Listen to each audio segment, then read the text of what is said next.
퀸즈 자메이카 병원이 응급센터 확장을 위한 기공식을 개최했습니다. 미국의 노예 해방을 기념하는 준틴스데이를 앞두고 주말 사이 총격 사건이 곳곳에서 이어졌습니다. 지난 주말 사이 뉴욕시 전철에서는 5건의 칼부림 사건이 발생했습니다. 연방이민당국을 사칭한 보이스피싱이 최근 들어 성행하고 있습니다. 이상은 TKC 뉴스데스크 오늘의 주요 소식입니다. 아름다운 제품에서부터 아름다운 사회를 만들기까지 키스는 뉴욕에서 시작하여 현재는 전 세계 12,000명의 직원들과 함께 끊임없이 도전하는 기업입니다. 사람을 생각하고 존중하는 기업. 키스는 한인들이 사회의 주인공이 될 수 있도록 든든한 버팀목이 되겠습니다. 글로벌 뷰티 기업 키스. 시청자 여러분 안녕하십니까? 6월 19일 월요일 TKC 뉴스데스크 첫 번째 소식입니다. 캐시 호컬 뉴욕 주지사로부터 1억 5천만 달러의 그랜트를 받은 퀸즈 자메이카 병원이 응급센터 확장을 위한 기공식을 개최했습니다. 호컬 주지사는 지난 2월 퀸즈 자메이카 병원 응급센터 확장을 위해 1억 5천만 달러의 정부 지원금을 발표했습니다. 자메이카 병원은 이 지원금을 통해 4만 8천여 스퀘어피트 규모의 3층 높이의 응급센터를 확장 이전하기로 했습니다. 호컬 주지사와 자메이카 병원 관계자들 그리고 지역 정치인들은 16일 새 응급센터 기공식에 참석하고 축하하는 자리를 가졌습니다. With this new beginning, we say that this community matters, this hospital matters. We're going to continue working together with this $150 million investment in the future of the health of this community. And as a result, more lives will be saved. We make this place a shining model of what can be done when government works together with our responsibilities to help hospitals like Jamaica Medical be the very best they can be. 30년 전에 개원한 자메이카 병원 응급센터는 1년에 6만여 명의 환자를 수용할 수 있지만 현재 1년에 12만여 명이 방문하고 있습니다. 특히 이 지역은 퀸즈에서 총격 사건이 가장 많이 발생하는 지역으로 응급 환자가 사망할 확률이 뉴욕시 전체를 통틀어 가장 높은 것으로 조사됐습니다.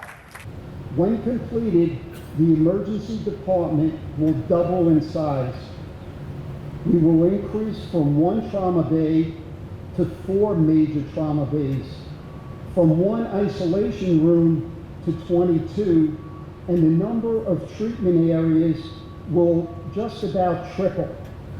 And altogether, when the project is complete, we will have a total of 48 intensive care unit beds. 이날 기공식에는 그레고리 믹스 연방 하원의원, 도노반 리처드 퀸즈 보로장, 병원 이사들도 참석해 새 응급센터의 착공을 축하했습니다. 새 응급센터는 2027년에 완공될 예정입니다. 미국의 노예 해방을 기념하는 준틴스데이를 앞두고 주말 사이 총격 사건이 곳곳에서 이어졌습니다. 지난 18일 MBC 방송 등에 따르면 이날 오전 0시 30분께 시카고 남서쪽에 위치한 일리노이주 윌로브룩의 한 쇼핑몰 주차장에서 총격이 벌어졌습니다. 당시 주차장에는 수백 명이 모여 준틴스데이를 기념하는 일종의 축제를 벌이고 있었습니다. 이 사건으로 최소 9명이 총에 맞았고 1명이 숨졌습니다. 가벼운 부상으로 병원 치료를 받은 부상자까지 합치면 총 20여 명이 다쳤습니다. 듀페이지 카운티 보안관실은 행사 현장을 지키던 경찰들이 총소리를 듣자마자 바로 대응했지만 준틴스를 기념하던 평화로운 축제가 순식간에 폭력적으로 변했다고 설명했습니다. 부상자 가운데 2명은 위중한 상태로 앞으로 사상자 수가 더 늘어날 가능성도 있으며 현재 경찰은 총격 동기 등을 조사 중에 있습니다. 주말 동안 전국적으로는 최소 11건의 총기 난사 사건이 발생한 것으로 파악됐습니다. 지난 주말 사이 뉴욕시 전철에서는 5건의 칼부림 사건이 발생했습니다. 용의자들은 모두 현장을 달아났고 경찰은 수사에 나섰습니다. 뉴욕시경은 어제 오후 4시 15분경 브루클린 86 스트리트 렉싱턴 애비뉴역에서 19세 여성과 48세 여성이 날카로운 물체에 오른쪽 다리를 베이는 사건이 발생했다고 밝혔습니다. 곧이어 28세 여성도 브루클린의 브릿지 시티홀역으로 향하던 4번 전철 안에서 다리를 베이는 사건이 발생했다고 경찰은 덧붙였습니다. 3명의 피해자는 모두 병원으로 이송됐고 동일한 인물로 추정되는 범인은 브릿지 시티홀역에서 챔버 스트리트 역을 통해 달아난 것으로 파악됐습니다. 어제 오전 2시 40분경 멀트레비뉴 브로드웨이역에서도 제2노선에 탑승해 있던 31세 남성이 말다툼 도중 칼에 찔리는 사건이 발생했고, 지난 17일 새벽 맨해튼 유니온 스퀘어역에 진입하던 4번 전철에서 32세의 한 남성이 칼에 찔린 채 발견됐습니다. 이 남성은 병원으로 이송됐지만 끝내 숨졌습니다. 이번 사건의 용의자들은 모두 체포되지 않았으며 경찰은 사건에 대해 아는 누구든 신고해 줄 것을 부탁했습니다. 연방이민 당국을 사칭한 보이스피싱이 최근 들어 성행하고 있는 가운데 한인들을 대상으로도 사기 전화들이 걸려오고 있어 이에 대한 각별한 주의가 필요합니다. 미주 한인 커뮤니티 사이트 미시 USA에는 최근 너무 무서운 스캠콜 다들 조심하세요라는 제목의 글이 게시됐습니다. 글쓴이에 따르면 전화를 받으니 자신을 연방이민국 직원이라고 밝힌 상대방은 글쓴이의 이름으로 된 은행 체킹 계좌에서 아프리카로 엄청난 금액이 송금된 기록이 발견됐다며 글쓴이의 돈 세탁 혐의가 의심된다고 주장했습니다. 글쓴이는 처음에는 스캠 전화구나라고 생각했지만 상대 전화번호를 구글에 검색해보니 실제로 이민국 라스베가스 지역 번호와 일치해 조금씩 상대방의 페이스에 말려 들어갔다고 토로했습니다. 통화 중 또 다른 번호로도 전화가 와서 구글에 번호를 검색해보니 LA 경찰국 번호였다고 글쓴이는 덧붙였습니다. 이민국을 사칭한 상대방은 통화를 통해 자신이 알려준 애플리케이션을 다운받고 이를 따르지 않을 시 경찰에게 즉시 체포될 것이라고 글쓴이를 압박한 것으로 확인됐습니다. 해당 애플리케이션을 검색해보니 관련 스캠 사례 검색어가 떴고 그제서야 글쓴이는 황급히 전화를 끊었다고 전했습니다. 글쓴이는 이민국, 경찰국 등이 언급되니 두려운 마음에 뭔가에 홀린 듯 말로만 듣던 보이스피싱 피해자가 될 뻔했다며 모르는 전화는 되도록 받지 말고 전화상 내용은 믿어서는 안 된다고 강조했습니다. 닐리 로직 뉴욕주 하원의원이 뉴욕시의원 19선거구에 출마한 한인 크리스토퍼 배 민주당 후보를 공식 지지하면서 배 후보 캠페인이 탄력을 받고 있습니다. 닐리 로직 뉴욕주 하원의원이 16일 베이사이드 도서관 앞에서 기자회견을 열고 크리스토퍼 배 민주당 후보에 대한 공식 지지를 발표했습니다. 배 후보가 누구보다 열심히 유권자들을 만나고 전화하면서 지지를 호소하고 있다며 로직 의원의 공식 지지를 통해 그의 캠페인에 큰 탄력을 받게 됐다고 말했습니다. His campaign has continued to gain momentum like we have seen no other campaign. He's out there. I'm getting text messages from my constituents about how Christopher Bay knocked on their door and he won't stop. And I'm going to vote for him, but just tell him to stop. Well, Christopher, do not stop. Keep going. Keep going. We don't stop until we get totally past the finish line. 로직 의원은 다양한 인종과 문화들이 어우러진 19선거구의 모든 주민들에게 관심을 기울일 수 있는 시의원이 필요하다고 강조했습니다. 그러면서 크리스토퍼 배 후보가 당선되면 뉴욕시회의 새로운 목소리와 관점을 나타낼 수 있는 인물이 될 것이라고 확신했습니다. We need a city council member who is responsive to our communities. We need a council member who brings a fresh face and new voice and perspective to government. And I'm so excited to find that in Chris Bay. So without further ado, I'm going to proudly endorse Chris Bay for the Council District 19 race. 배 후보는 존 리오 주 상원의원과 닐리 로직 주 하원의원이 가진 리더십을 모범 삼아 19선거구를 대표하는 시의원이 되고자 기대한다고 말했습니다. The immigrant community, the Jewish community, the Asian American community, you name it, she represents the best of us in terms of diversity, in terms of being a fighter. Not too long ago, I stood on the steps of Queensborough Hall with both of these leaders at the Korean American Family Services Center event, rallying against sexual assault and standing with survivors. This is the type of leadership that our community needs. And this is the type of leadership that I aspire to be, just like Assemblymember Rosick and like Senator Liu. So I am honored and humbled for receiving her endorsement, and together we will fight for a safer and stronger Queens. 크리스토퍼 배 민주당 후보가 출마한 뉴욕시의원 19선거구는 퀸즈 베이사이드, 와이스톤, 칼리지 포인트, 더글라스톤, 리틀렉 등 한인 밀집 거주 지역이 다수 포함되어 있습니다. 유럽 몬테네그로에서 체포돼 구금 중인 가상화폐 테라 루나 폭락 사태 핵심 인물인 권도영 씨가 현지 특별검찰청의 조사를 받게 되면서 구금 기간이 6개월 더 늘어났습니다. 위조 여권을 사용하려다 몬테네그로에 붙잡힌 권도영 씨에 대해 6개월간 구금이 연장될 것으로 보입니다. 몬테네그로 포드고리차 고등법원은 권 씨와 그 측근 한모 씨에 대해 범죄인 인도 절차를 이유로 6개월간 구금을 명령했다고 현지 매체가 보도했습니다. 앞서 권 씨에 대해선 보석 결정과 취소가 반복됐지만 고등법원 결정으로 당분간 구치소에 남게 됐습니다.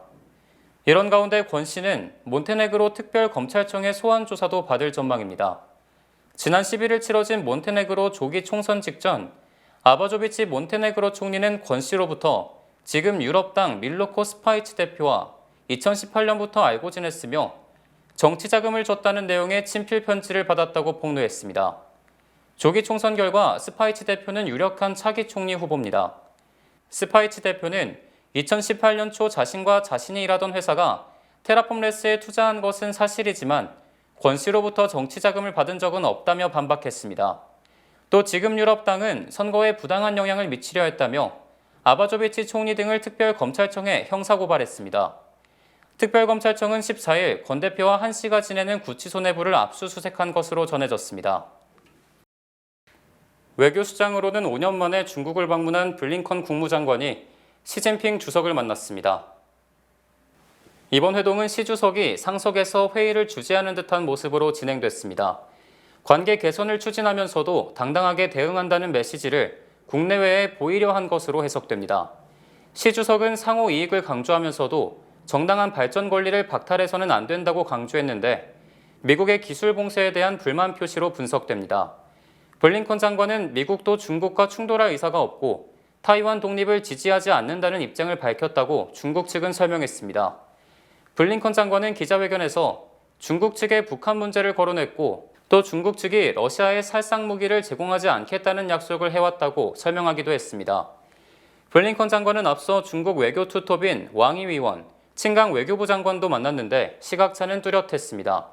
중국 측은 대중국 제재와 과학기술 압박 철회, 타이완 독립을 지지하지 않겠다는 약속 이행을 요구한 반면 블링컨 장관은 규범에 기반한 국제질서 유지를 위해 동맹과 파트너와 협력하겠다고 강조해 대중국 견제 정책에 큰 변화가 없다는 뜻을 밝혔습니다. 테슬라의 국내 전기차 시장 점유율이 4년 안에 지금보다 크게 하락할 것이라는 전망이 월가에서 나왔습니다.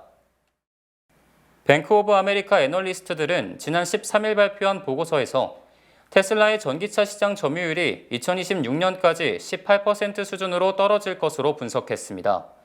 뱅크 오브 아메리카는 테슬라의 작년 전기차 시장 점유율을 62%로 추정했는데 이후 4년 이내에 3분의 1 수준으로 대폭 하락할 것이란 전망입니다.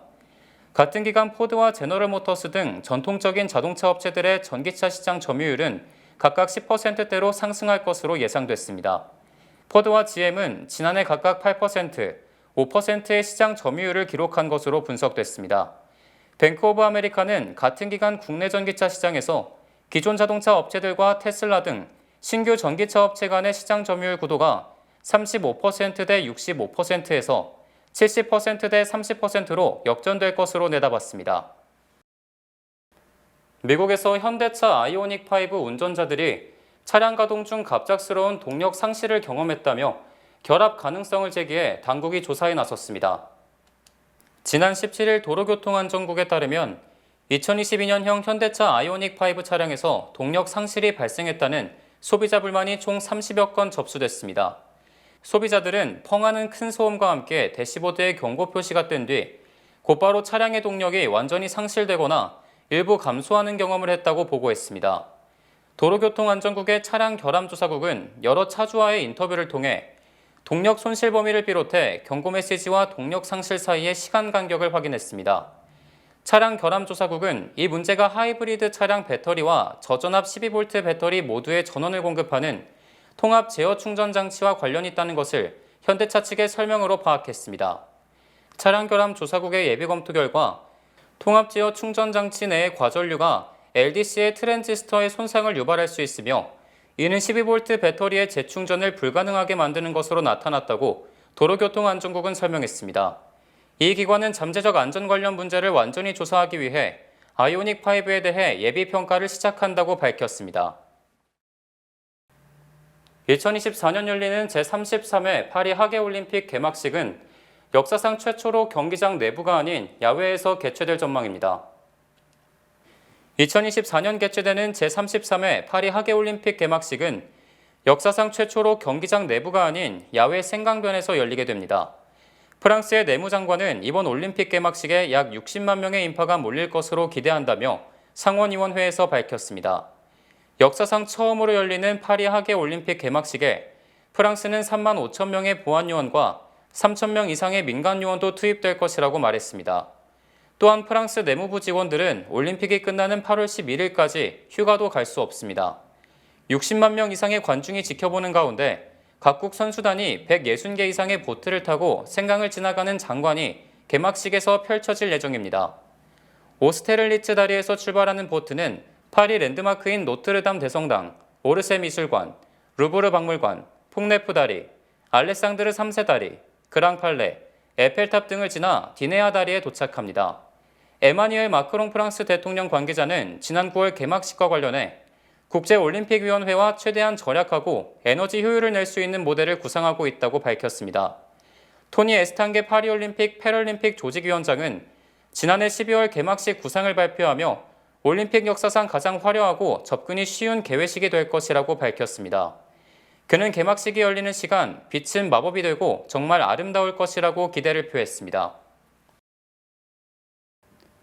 미국이 한국을 환율 관찰 대상국에 또다시 포함시켰습니다. 미국은 자국에 유리한 조건을 만들기 위해 정부가 환율에 개입하는지 지속적인 관찰이 필요한 나라들을 환율 관찰 대상국, 이렇게 지정하고 있는데 지난해까지 관찰국이었던 일본은 이번에 빠졌습니다. 김종원 기자입니다. 미국이 한국을 환율 관찰 대상국으로 지정한 기존의 방침을 그대로 유지했습니다. 재무부는 미국의 교역국 가운데 상위 20개국의 환율 정책을 평가하는 환율 보고서를 발표하고 한국을 포함한 중국과 독일, 스위스 등 7개국을 환율 관찰 대상국에 포함시켰습니다. 미국은 대미 무역 흑자가 150억 달러를 넘는 경우, 경상수지 흑자가 국내 총생산 GDP의 3%를 넘는 경우, 마지막으로 정부가 지속적이고 일방적으로 외환 시장에 개입하는 경우 등 3가지 조건 가운데 2가지에 포함되는 국가를 관찰 대상국으로 지정하고 있습니다. 한국은 이 가운데 무역 흑자 기준 1가지에만 해당했지만 한 번 관찰 대상국으로 지정될 경우 일시적일 수 있다는 이유로 최소 2번은 관찰 대상국을 유지하는 미 재무부의 정책에 따라 그대로 관찰 대상국으로 지정됐습니다. 한국은 2019년 상반기 한 번을 빼고는 2016년 4월부터 매번 관찰 대상국으로 분류돼 왔는데 직전 보고서까지는 대미 무역 흑자와 경상수지 흑자 2가지 기준에 포함됐습니다. 환율 관찰 대상국으로 분류되면 미국 재무부의 모니터링 대상이 됩니다. 지난해 하반기까지 환율 관찰 대상국에 포함됐던 일본은 이번엔 빠졌습니다. 뉴욕에서 SBS 김종원입니다. 뱅크 오브 호프가 뉴욕 뉴저지 진출 25주년을 맞이해 고객 감사 대잔치를 진행합니다. 가까운 지점에 방문해 경품 이벤트에 응모하세요. 희망을 설계하는 전문가들의 은행, 뱅크 오브 호프 후원입니다. 주요 단신 전해드립니다. 33세의 남성이 지난 5일 오전 9시쯤 그랜드 캐니언 스카이워크 가장자리에서 약 1200m 아래로 추락해 사망하는 사건이 발생했습니다. 오하이오주에서 3세와 4세, 7세의 어린 세 아들을 줄 세워놓고 모두 총으로 쏴 숨지게 한 30대 남성이 경찰에 체포됐습니다. 네바다주 북부의 한 도시에서 모르몬 귀뚜라미로 불리는 곤충이 때로 출몰해 집과 도로를 뒤덮으며 주민들이 고통을 호소하고 있습니다. 샌프란시스코에서 지난달에만 63명이 펜타닐 과다 복용으로 숨져 지난 2020년 1월 이후 가장 많이 사망했습니다. 오는 20일부터 내년 5월 31일까지 1년간 한시적으로 뉴욕시 공원과 그린웨이에서 전동자전거와 스쿠터를 이용할 수 있게 됐습니다. 지난 17일 오후 1시경 맨해튼 코리아타운 인근 32스트리트와 6애비뉴 교차로 지점에서 한 자동차가 갑자기 연석을 넘어서며 돌진했고 이로 인해 여러 차량이 훼손됐으며 한 명이 부상을 입었습니다.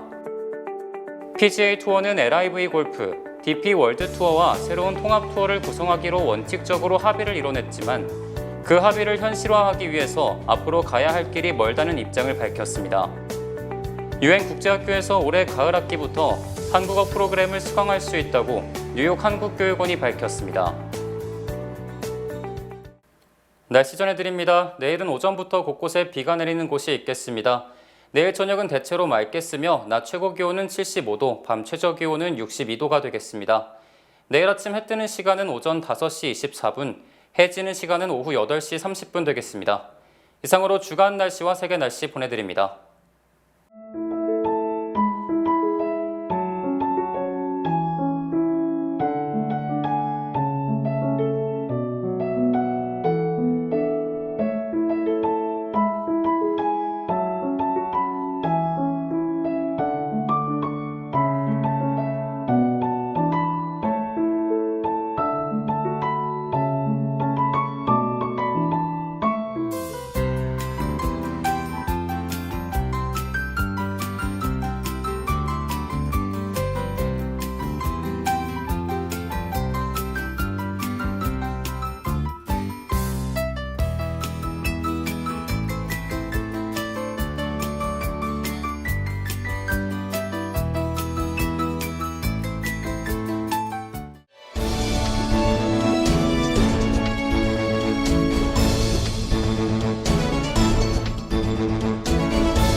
한여름밤의 유색 보석, 유혹의 컬러스톤 세레나데가 뉴욕과 뉴저지에서 잇따라 울려 퍼집니다.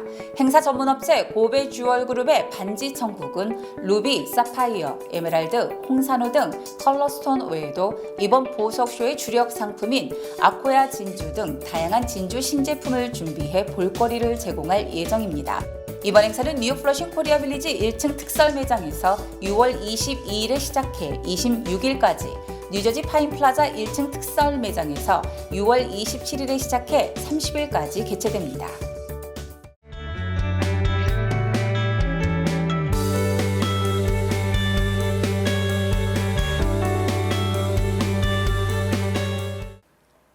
(6월 19일) 월요일 뉴스데스크 여기서 마칩니다. 시청해주신 여러분 고맙습니다.